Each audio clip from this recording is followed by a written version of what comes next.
अवश्य लिखूंगा। इस कथा को लिखने के लिए एक अनुबंध है।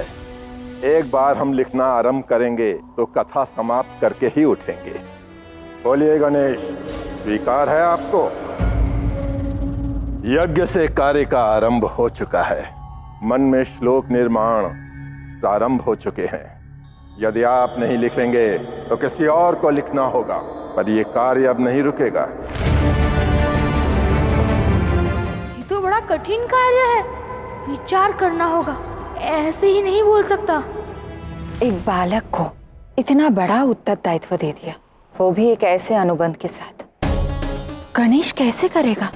गौरी, तुम्हें तो प्रसन्न होना चाहिए, क्योंकि जब बालक चुनौतियों को स्वीकार करता है, दायित्व लेता है, तभी जाकर तो उसका भविष्य सुदृढ़ बनता है। मैं भी यही चाहती हूँ कि गणेश महान कार्य करे, किंतु एक माँ का हृदय व्यथित हो ही जाता है। तुम गणेश की माँ हो गौरी, इसलिए गणेश की ओर से अपने मन को कड़ा करना सीखो। और वैसे भी ये गणेश का जीवन है, इसलिए निर्णय भी गणेश का ही होगा, क्योंकि जो कार्य वो करने जा रहा है वो वास्तव में अत्यंत कठिन है। मात्र इतनी ही लेखनी है ना संपूर्ण द्वारका में? जी युवराज, सब ढूंढ के लाए हैं। महल में कोई और कलम शेष नहीं बची। अब मैं देखता हूँ बाल गणेश कि आप कैसे महाभारत लिखते हैं। मामा श्री, अब आप ही बताइए, क्या मुझे ये कार्य करना चाहिए या नहीं? ना करने का प्रश्न ही नहीं उठता बाल गणेश। स्वयं भगवान वेदव्यास आए हैं तुम्हारे पास और उन्होंने स्वयं तुम्हें चुना है। तो क्या आप चाहते हो कि मैं इतने दिन ये कार्य समाप्त होने तक भूखा रहूं? सच ही कहती है माँ राधा, मैं कैसे कर पाऊंगा ये कार्य? मुझे मना कर देना चाहिए इस कार्य के लिए। शीघ्र ही एक बहुत बड़ा दायित्व बाल गणेश को मिलने वाला है। एक अत्यंत महत्वपूर्ण कार्य जिसे केवल बाल गणेश ही कर सकते हैं। अब मुझे ज्ञात हुआ कि कृष्ण उस दिन क्या समझाना चाहता था। गणेश, ये कथा कृष्ण की है। इस कार्य से समाज को, मनुष्य जाति को बड़ा लाभ पहुंचेगा, इसे ना मत कहना। इस कार्य से केवल संसार ही नहीं, आपको भी बहुत कुछ सीखने को मिलेगा। ये कार्य करेंगे तो आपके माता पिता को भी बहुत गर्व होगा आप पर। सत्य में माँ राधा, क्या पिताश्री और माँ गौरी को मुझ पर गर्व होगा? किंतु मुझे बार बार भूख लगेगी, उसका क्या?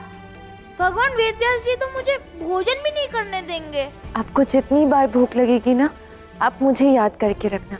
मैं उतनी बार आपके लिए भोजन पका के रखूंगी, और जब आपका ये कार्य पूर्ण हो जाएगा, फिर आप सारा भोजन एक साथ खा लेना। किंतु माँ राधा, उस दिन मैं इतना अधिक भोजन कैसे खा पाऊंगा? गणेश, क्या तुम भूल रहे हो? तुम तो समस्त क्षीर सागर को पी जा सकते हो, उतनी तुम में क्षमता है। पता नहीं और क्या क्या तुम्हारे उदर में समा सकता है। कहीं मामाश्री चक्र के विषय में तो नहीं पूछ ले? अच्छा वैसे गणेश, मुझे ये लिखन का कार्य स्वीकार है।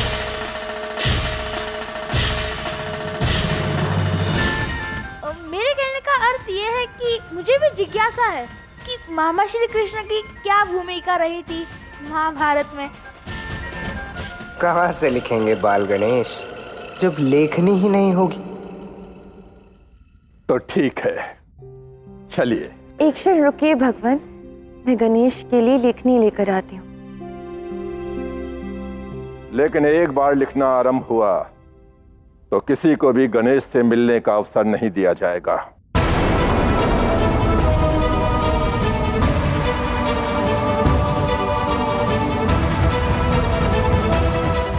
ठीक राधा, अब आपको कहीं भी जाने की आवश्यकता नहीं है। मैंने एक विशेष लेखनी बनवाई, ये देखिए।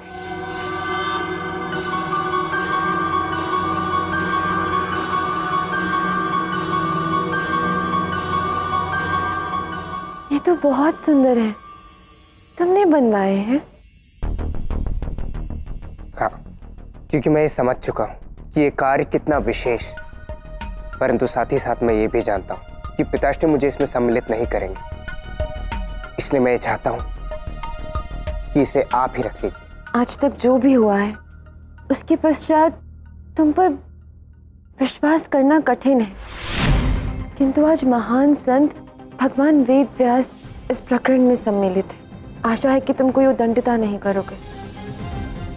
अवश्य, ये लीजिए।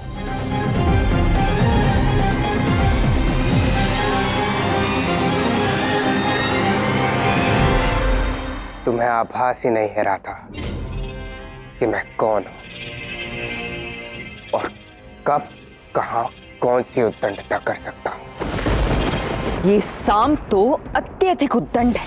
मेरे पुत्र के साथ विश्वासघात किया। मैं स्वयं जाकर आज उसे दंड दूंगी। धैर्य रखो गौरी। जो भी हो रहा है, ऐसा तो नहीं है कि श्री कृष्ण उससे अनभिज्ञ हैं, परंतु यदि इसके उपरांत भी वो ये सब होने दे रहे हैं तो अवश्य ही इसके पीछे कोई विशेष कारण होगा। ऐसा भी क्या कारण हो सकता है भला? कारण तो आराध्य ही जाने। लीजिए गणेश, आपके लिए लेखनी।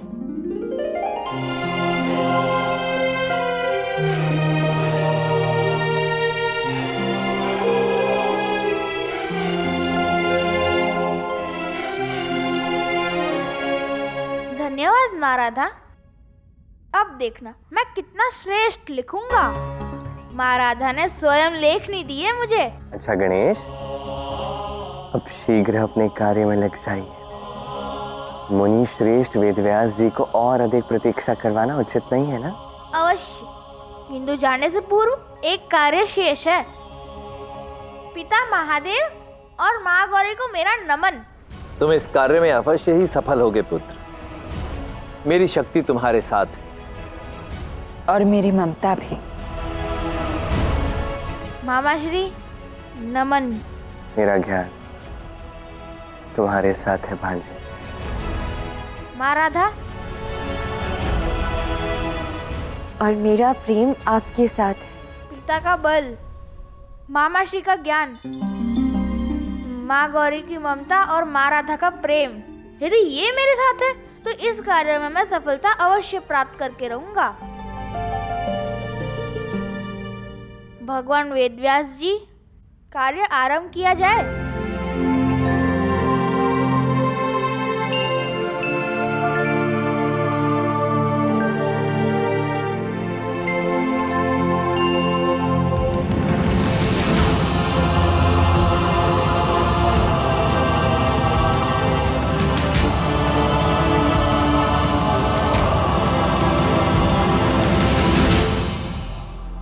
आचार्य, आप मुझे ये स्थान पे क्यों लेके आए हैं?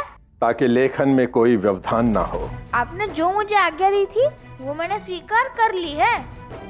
हमें ये कार्य शीघ्र अति शीघ्र समाप्त करना होगा। अब बिना कोई क्षण व्यतीत किए बिना बोलते रहेंगे और मैं भी कोई क्षण व्यतीत किए बिना लिखता रहूंगा। आपने बोलना रोका तो मैं भी लिखना रोक दूंगा। मुझे स्वीकार है, परंतु तुम्हें केवल लिखना ही नहीं है, सीखना भी है। इसलिए तुम्हें हर श्लोक सोच समझ कर लिखना होगा। जो आज्ञा। तो आओ, पहले श्लोक से आरंभ करते हैं। नारायणं नमस्कृत्य नरं चैव नरोत्तमं देवीं सरस्वतीं व्यासं। तथा आरंभ श्री महाभारत गाथा, इस संसार का सबसे महान काव्य।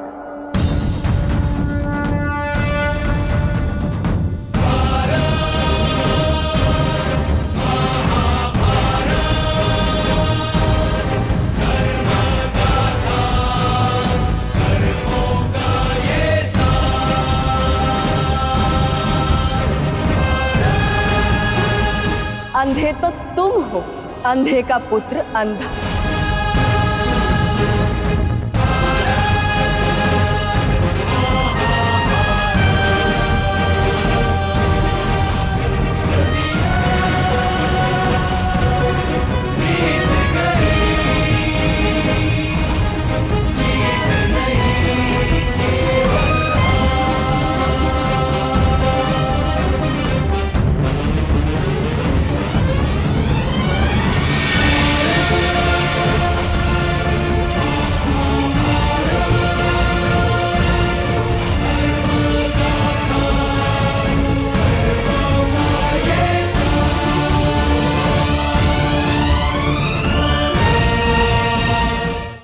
आज मैं अत्यधिक प्रसन्न हूँ। हमारा पुत्र गणेश संसार का सबसे महत्वपूर्ण और अर्थवान महाकाव्य लिख रहा है।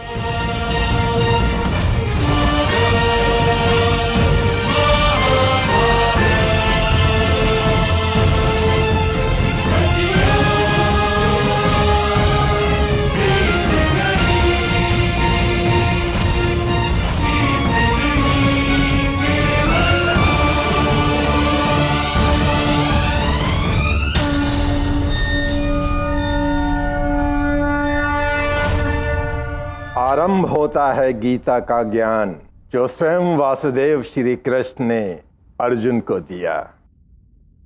अब मामा श्री के ज्ञान के विषय में पता चलेगा। अर्जुनो वाच कथम भीष्महं संख्ये।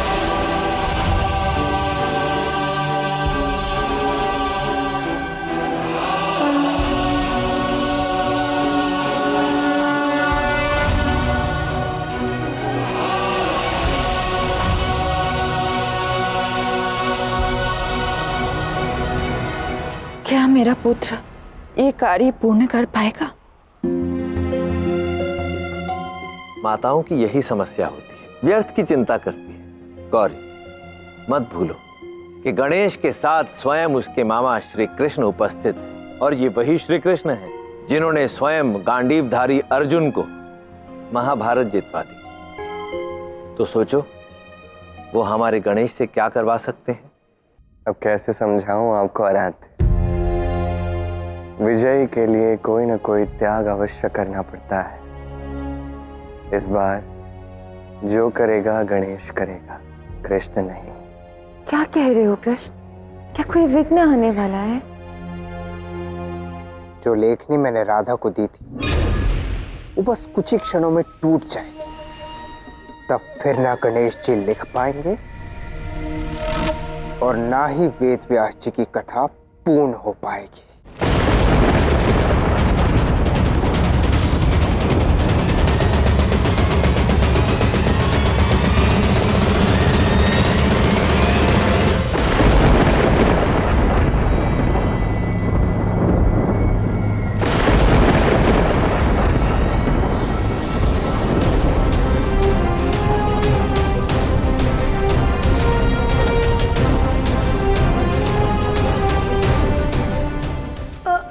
अब मैं क्या करूं?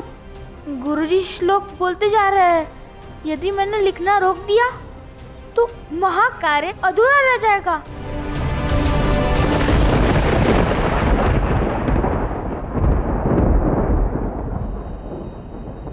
क्या हुआ कृष्ण? वही जिसका तुम्हें भय था राधा। विघ्न आ गया राधा। गणेश की लेखनी टूट चुकी।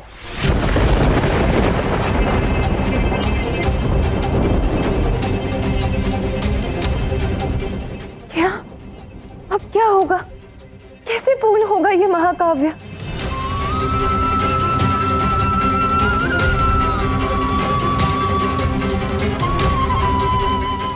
किसी भी प्रकार लिखना वापस से प्रारंभ करना होगा।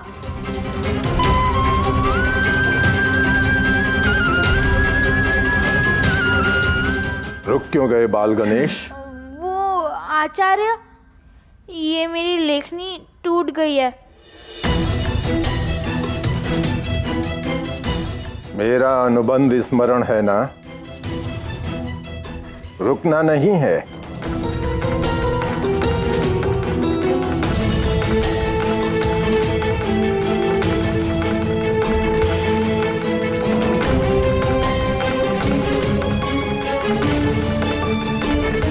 ये क्या हो रहा है खाना?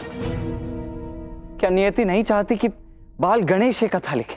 नियति को नियत हम करते हैं था। यदि गणेश में वो निश्चय है, वो प्रेम है अपने लक्ष्य के प्रति, तो ये गाथा पूर्ण होने से कोई नहीं रोक सकता। ये महागाथा लिखने से पूर्व बस गणेश को अपनी नियति लिखनी होगी।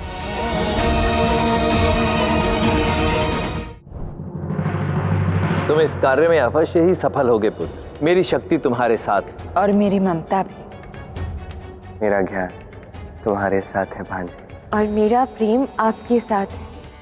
अपने प्रियजन का प्रेम पाकर मैं इतना भी ना कर सका तो क्या लाभ पिताश्री के लिए, माँ गौरी के लिए, माँ राधा और मामा श्री कृष्ण के लिए।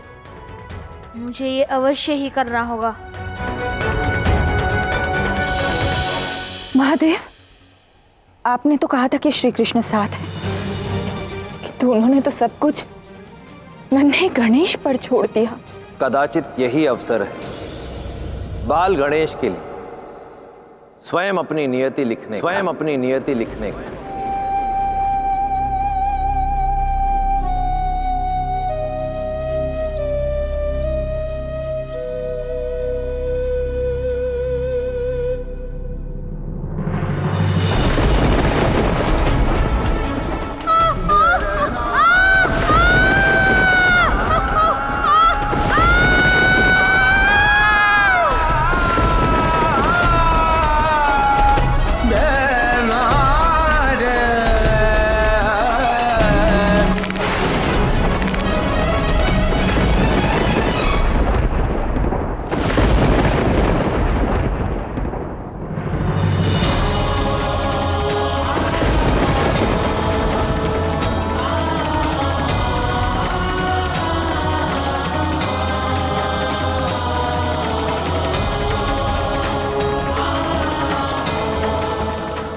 श्री कृष्ण मामा है गणेश के, और उन्होंने गणेश को ही दंतहीन कर दिया। इतना बड़ा त्याग करवाया उससे। इस प्रश्न का उत्तर तो केवल आराध्य ही दे सकते हैं।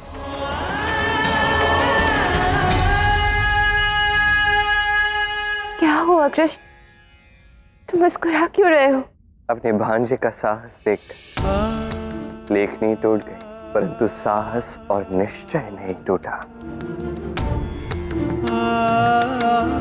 उसने अपनी नियति लिख डाली राधे, अपना दंत तोड़कर एक दंत बनावो, ताकि इस संसार की सबसे महान गाथा दे सके।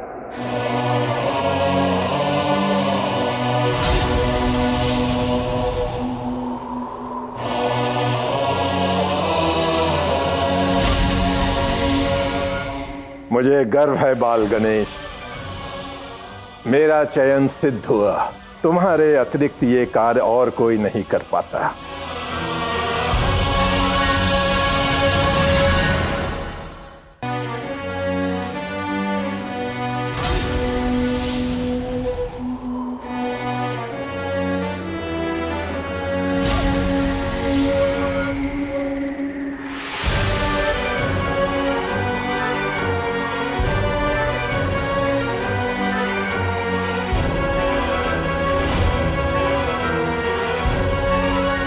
एक बालक को इतनी पीड़ा तुमने कैसे पहुंचने दी कृष्ण? क्योंकि जितना बड़ा त्याग उतनी बड़ी कृति।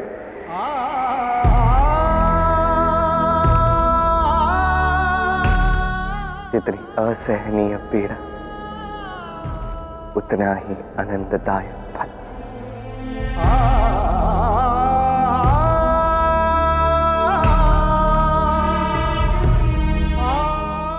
एक बीज को वृक्ष बनाने के लिए धरा को भी कुदाल की चोट सहनी पड़ती है राधा।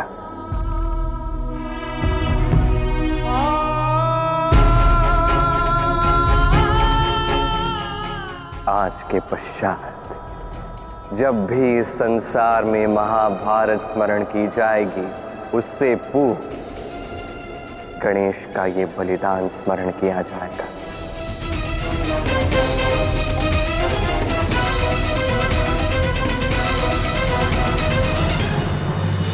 इस त्याग के कारण गणेश को एक दंत कहा जाएगा।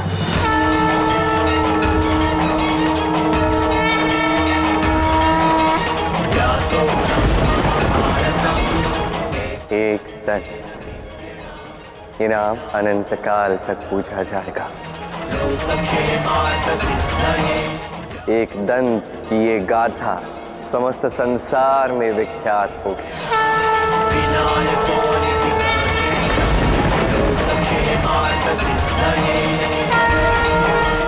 जय एकदंत। जय एकदंत।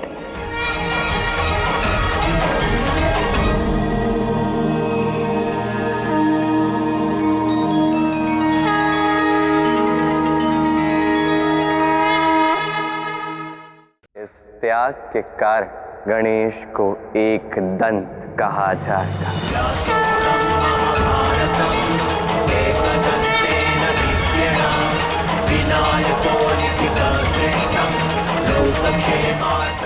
एक दंत की ये गाथा समस्त संसार में विख्यात होगी।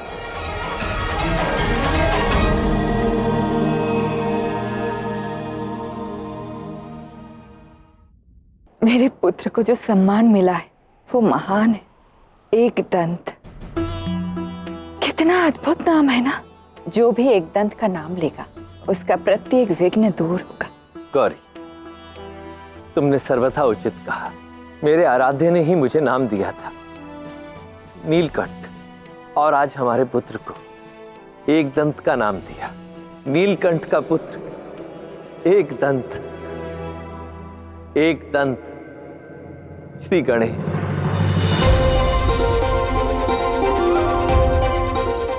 जो कार्य आज गणेश ने किया है, इसके पश्चात जो ज्ञान गणेश को मिलेगा राधा, पश्चात मेरा भांजा गणेश इस संसार में सबसे अधिक विवेकशील, सबसे अधिक ज्ञानी होगा। ये संसार के लिए सीख होगी कि महाशक्ति बनने के साथ साथ महान उत्तरदायित्व भी निभाने पड़ते हैं। ऐसे महान कार्य, महान त्याग भी करने पड़ते हैं। मेरा गणेश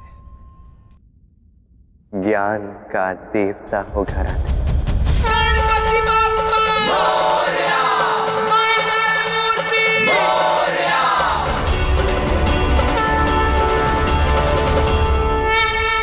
मेरा बाल गणेश महाभारत का अंतिम श्लोक लिख रहा है।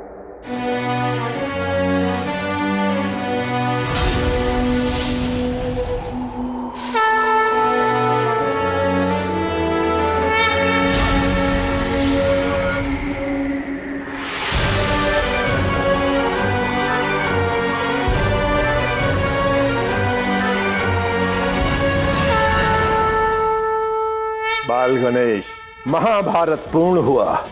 संपूर्ण महाभारत को इतने कम समय में आपके अतिरिक्त और कोई नहीं लिख सकता था। श्री कृष्ण के वचन सत्य फलित हुए। महाभारत की रचना करने के लिए मैं आपको धन्यवाद देता हूँ। धन्यवाद तो मुझे आपको बोलना चाहिए। यदि आप मुझे महाभारत रचने का अवसर नहीं देते तो मैं इस महाग्रंथ को कभी जान नहीं पाता। इस महाभारत से मुझे अनेक शिक्षाएं मिली है। आने वाले समय में ये महाग्रंथ मनुष्य के प्रेरणा का कारण बनेगा, क्योंकि ये महाभारत स्वयं श्री कृष्ण से जुड़ी है और इसे आपने लिखा है बाल गणेश। आपने अपने लक्ष्य को प्राप्त करने के लिए एकांत का चयन किया। इस ग्रंथ की रचना के लिए आप इस गुफा में रहे हैं। अतः आज से ये गुफा गणेश गुफा के नाम से प्रसिद्ध होगी।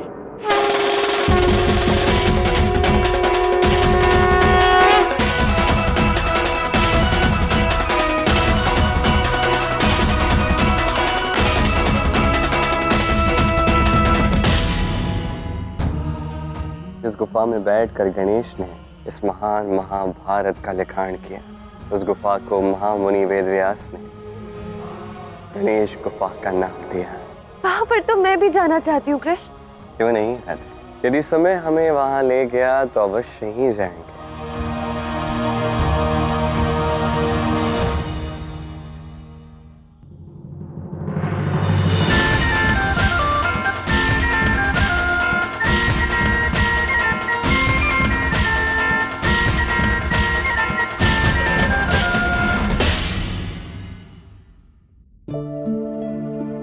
गणेश, अभी भी पीड़ा हो रही है।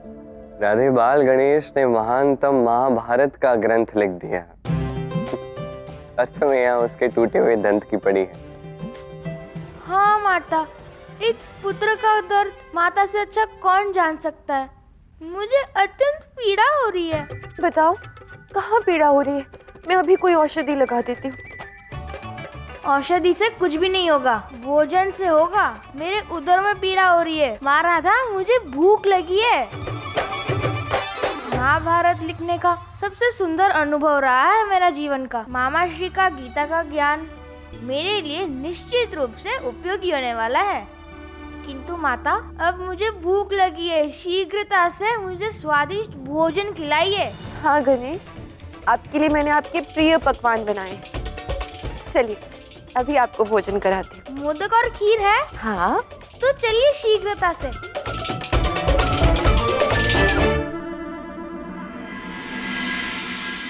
ये लीजिए गणेश, आपके लिए खीर बनाई है और हाँ, मिष्ठान भी बनाए हैं आपके प्रिय।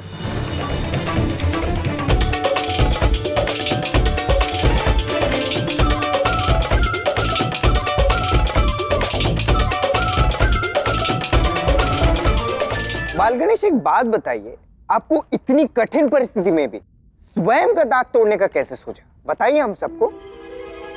बात यह है साम कि बाल गणेश जो भी कार्य करते हैं एकाग्रचित होकर करते हैं, मन लगाकर। ऐसे ही तो कोई भी महानतम ग्रंथ महाभारत नहीं लिख पाता। मैं बता रहा हूँ, उनका तुम्हारी बातों पे कोई ध्यान नहीं है। ये व्यर्थ की बातें वहीं रोक दो।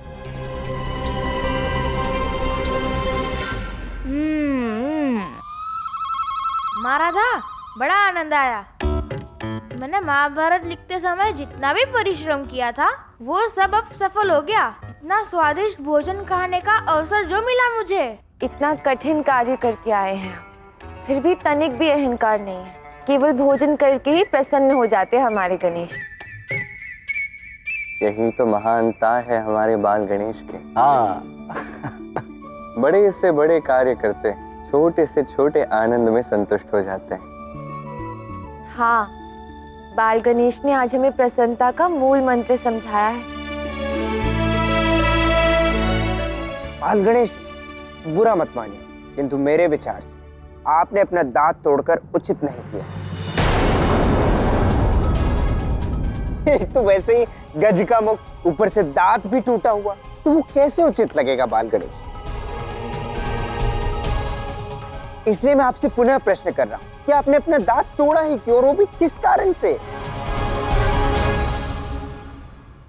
तो तुम जानना चाहते हो कि मेरे ये दंत टूटने का कारण क्या है? तो सुनो, तुम्हारे ये दुष्कर्मों की वजह से मेरा ये दंत टूटा है।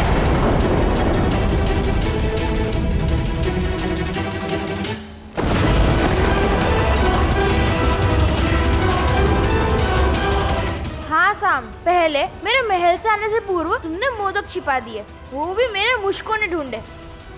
और अब तो तुमने संपूर्ण कलम नष्ट कर दी और एक अत्यंत क्षीण कलम मुझे दी, जो शीघ्र ही टूट गई। किंतु जब मामा श्री कृष्ण साथ हो तो तुम जैसा दुष्ट भी मेरा कुछ नहीं बिगाड़ सकते। तभी मामा श्री ने ही मुझे मार्ग दिखाया था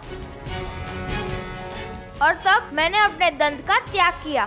इस त्याग के कारण मुझे एक दंत का नाम प्राप्त हुआ और इसी त्याग के कारण मुझे सदैव स्मरण भी रखा जाएगा। तुमने कभी त्याग किया है? नहीं, तुमने कभी किसी के लिए भी त्याग नहीं किया, तो तुम त्याग का मतलब नहीं समझ सकते। इसीलिए तुम अत्यंत स्वार्थी हो साम। नहीं पिताश्री, बाल गणेश असत्य कह रहे। सांब की उद्दंडता के लिए इसे कठोर से कठोर दंड दिया जाना चाहिए। साम, मुझे तुमसे ऐसी आशा नहीं थी। मुझे लगा था कि तुम किसी अतिथि या कम से कम एक बालक के साथ तो ऐसी दुष्टता नहीं करोगे। लज्जा आनी चाहिए तुम्हें। इस दुष्टता के लिए साम को दंड देने का अधिकार केवल बाल गणेश को है। बाल गणेश, आप कहिए क्या करना है?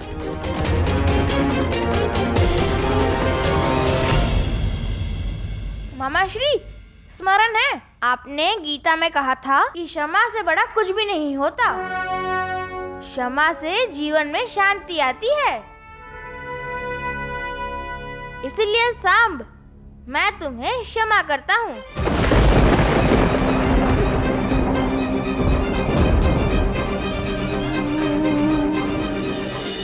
कितनी बार कहूँ मैं बाल गणेश, मुझे तुम पर गर्व है। मेरे वचनों को कर्म में ढालकर तुमने एक अद्वितीय उदाहरण प्रस्तुत किया है। गीता का निष्काम होकर कर्म करने का यह सिद्धांत हर एक मनुष्य को जानना और समझना चाहिए।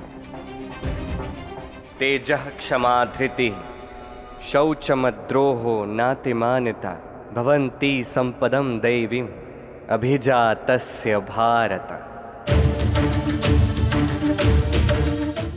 गीता कर्म का मार्ग प्रशस्त करती है और मनुष्य का कर्म है कि केवल ज्ञान का पाठ ही न करे अपितु उसे अपने जीवन में भी उतारे, और यही कार्य आज बाल गणेश ने कर दिखाया। और जो भी व्यक्ति ये कार्य सीख गया उसी की विजय वास्तविक विजय होगी, क्योंकि अंत में वो विजय किसी और पर नहीं अपितु स्वयं पर पाता है।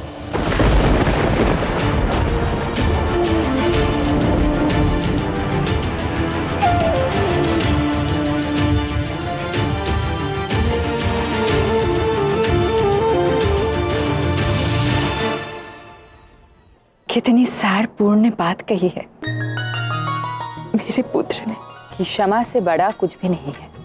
प्रतीत होता है मेरे गणेश को गीता का ज्ञान हो ही गया है। ये हमारे लिए अत्यंत गर्व की बात है, परंतु साथ ही यह भी प्रतीत होता है कि पुत्र गणेश की परीक्षा अभी संपन्न नहीं हुई।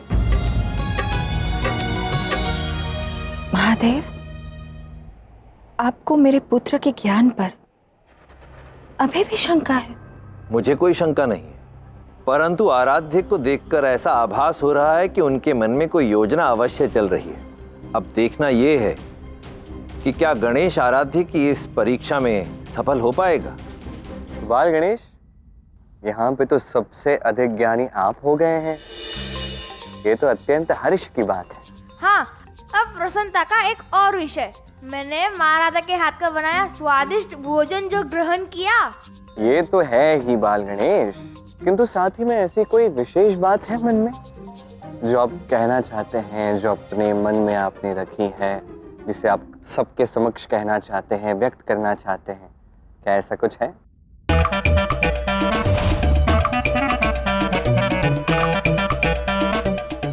अरे अरे, लगता है मामा जी तो कैसे ना कैसे करके चक्र की बात पर आने वाले हैं। बताइए, क्या ऐसा कोई विचार है, कोई बात है मन में जो तुम सबको बताना चाहते हो? कुछ स्मरण है? यदि कुछ ऐसा है तो बता दो। मुझसे सुदर्शन चक्र क्यों लेना चाहते हैं? वो तो मेरा खिलौना है ना। नहीं तो ऐसा तो कुछ भी नहीं है जिसे मैं सबके समक्ष कह सकूं। अब मुझे नींद आ रही है, मैं अपने कक्ष में चलता हूँ। वाह वाह वाह, आज बड़ी शीघ्र निद्रा आ गई बाल गणेश। ये भोजन पेट में पचता है, पेट में रहस्य नहीं पचता। मामा श्री कृष्ण मुझसे कितना प्रेम करते, मेरा कितना सम्मान करते। अब यदि मैं उन्हें बता दूंगा कि मैंने चोरी की है तो सब सम्मान मेरा मिट्टी में मिल जाएगा। अब तो अपने आप से बात कर रहे हैं, तनिक बातें मुझसे भी कर लो बाल गणेश। कुछ भी तो नहीं, मैं चलता हूँ, मुझे तो नींद आ रही है। गणेश, बताइए ना, कुछ कहना चाहते हैं? कुछ भी तो नहीं। बताइए, कुछ कहना चाहते हैं? गणेश, आप चिंतित लग रहे हैं, कहिए ना क्या हुआ? क्या हुआ, अब चिंतित क्यों लग रहे हैं? बताइए भी। मुझे नींद आ रही है।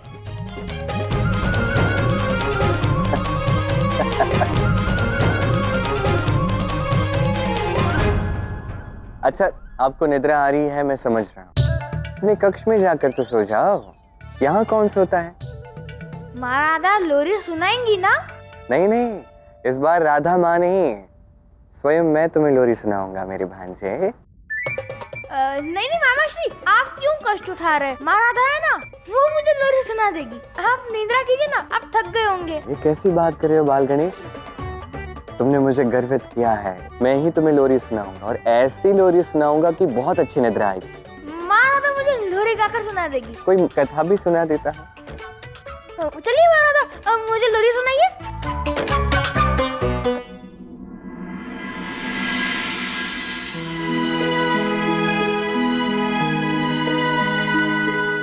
महाराजा शीघ्र लोरी सुनाओ ना। लोरी तो मैं सुनाऊंगी, किंतु कृष्ण की बांसुरी के साथ। जैसी तुम्हारी इच्छा।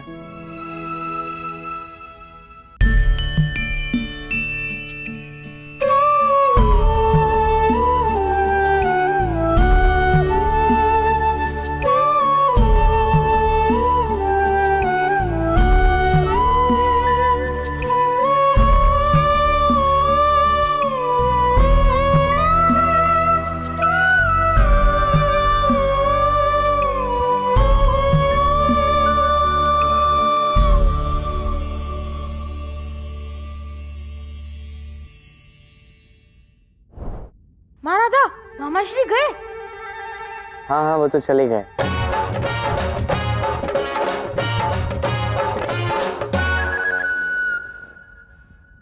गणेश, क्या हुआ? आप इतने चिंतित क्यों लग रहे हैं? नहीं तो महाराजा, मैं कहाँ चिंतित हूँ? आपको मैं चिंतित लग रहा हूँ? मैं तो बिल्कुल भी चिंतित नहीं हूँ, मैं तो सो रहा हूँ। महाराजा आप कहो ना मामा श्री कृष्ण को यहाँ से जाने के लिए। गणेश, क्या हुआ? आप कुछ कहना चाहते हैं? नहीं तो महाराजा, मुझे तो कुछ भी नहीं कहना, मेरे तो नेत्र भी बंद है, मैं तो सो रहा हूँ ना, देखिए। राधा, मुझे तो ऐसा लग रहा है जैसे बाल गणेश तो अब सो गए हैं वास्तविकता में। अब मेरा तो मन कर रहा है कि आज मैं यहीं बाल गणेश के साथ सो जाऊं। तुम एक काम करो, तुम मेरे कक्ष में सो जाना।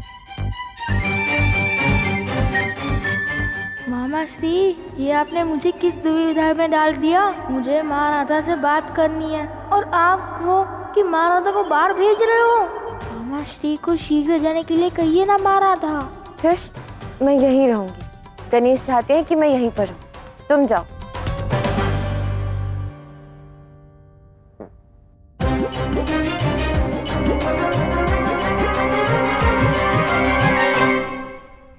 महाराधा, मामा श्री गए या नहीं?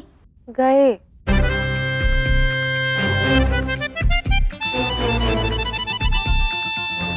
गणेश, क्या हुआ? आप बार बार कृष्ण के विषय में क्यों पूछ रहे थे? क्या है ना महाराधा, मुझे अब ज्ञात हो गया है कि मैंने एक त्रुटि की थी। मैं इस विषय में मामा श्री को कुछ भी नहीं बता सकता, इसलिए मैं इस विषय में आपको बताना चाहता हूँ। त्रुटि? कैसी त्रुटि? किंतु उस विषय में बताने से पूर्व आप मुझे वचन दीजिए कि आप इस विषय में किसी को ज्ञात नहीं होने देंगी। नहीं गणेश, मैं किसी को नहीं बताऊंगी। मामा श्री कृष्ण को भी नहीं बताओगी ना? देखिए, कृष्ण से तो मैं कुछ छुपाती नहीं हूँ, किंतु चलो ठीक है, कृष्ण से भी कुछ नहीं कहूँगी। वचन दिया।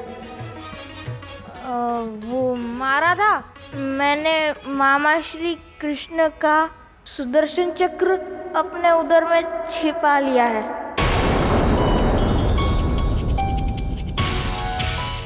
क्या? सुदर्शन को उधर में छिपा लिया? किंतु क्यों? वो क्या है ना महाराजा, मुझे सुदर्शन चक्र से खेलना था, वो मुझे अत्यंत प्रिय लगा, तो इसीलिए मैंने उसे अपना खिलौना बना लिया है। अब मैं किसी को नहीं दूंगा वो। गणेश, तो अच्छा फंसा दिया आपने मुझे।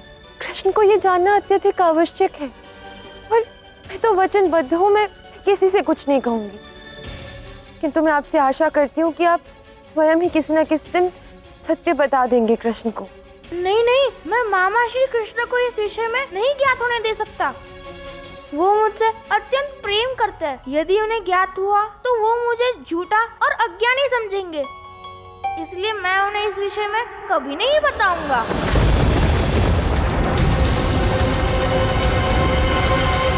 क्या हुआ गौरी, बहुत प्रसन्न दिख रही हो? देख रही हूँ मेरा गणेश कितना प्यारा और निश्चल है। महादेव, मैं अपने बाल गणेश को कभी बड़ा नहीं होने दूंगी। मैं अपने बाल गणेश को सदा ऐसे ही देखना चाहती हूँ। ये तुम क्या कह रही हो गौरी? अपनी संतान से इतना मोह उचित नहीं। मोह नहीं है महादेव, ये तो माता की ममता है, और ममता में कुछ भी उचित अनुचित नहीं होता। जिसे आप ममता समझ रही हैं देवी, वो भविष्य में आपके पुत्र के लिए एक बहुत बड़ा बंधन बन जाएगी। ममता कभी बंधन नहीं हो सकती महादेव। बालक कितना भी बड़ा हो जाए, किंतु माता को उसका सलोना बाल रूप सबसे अधिक प्रिय होता है। प्रत्येक माँ यही चाहती है कि उसका बालक कभी बड़ा ना हो, और मैं तो स्वयं प्रकृति और शक्ति हूं, तो मैं अपने बाल गणेश को क्यों ना सदा बाल रूप में ही रखूं।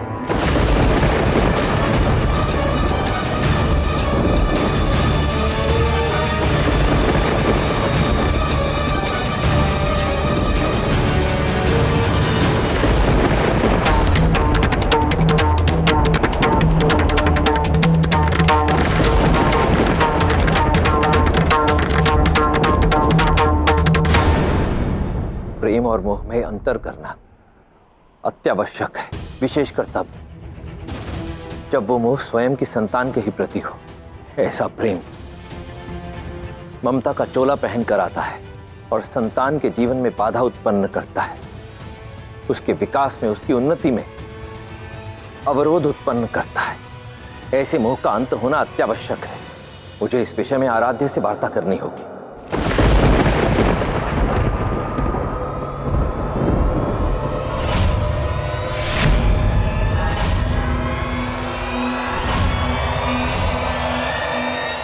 समस्या तो उत्पन्न हो चुकी है महादेव, मोहासुर का जन्म हो चुका है।